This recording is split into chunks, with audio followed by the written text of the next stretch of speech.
this video has been put together in conjunction with Bruce Munro, and it's to show you all the types of fuses that are used end to end in the motorhome. That's the motorhome house and the Renault.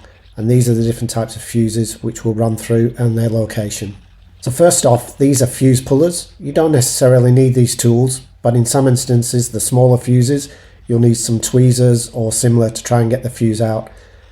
These fuse pullers do various types of fuses, from the glass fuses to the micro fuses.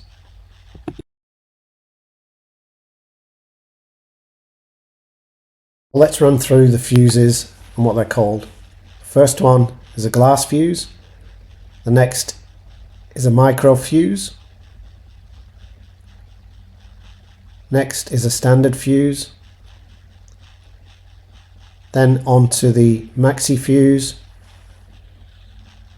Then a MIDI fuse.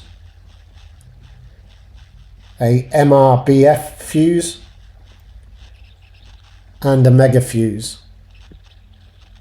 So let's run through where the fuses are used. The glass fuse, common sizes are 10, 20 and 30 mil, and Jayco have typically used these protecting the cable on the roof from the solar panel. Micro fuses are typically only used in tow vehicles, e.g. the Jimny. Standard size fuses are typically used on a BMP Pro PM335J controller. Maxi fuses are found in the Renault engine bay under the coolant bottle. They're the main fuses for the Renault engine bay. These MIDI fuses are typically found under the lounge in the fuse box behind the driver's side seat. These MRBF fuses are typically only used if you've had a power upgrade by Bruce Munro. And lastly, the mega fuse, typically used when you've had an inverter installed.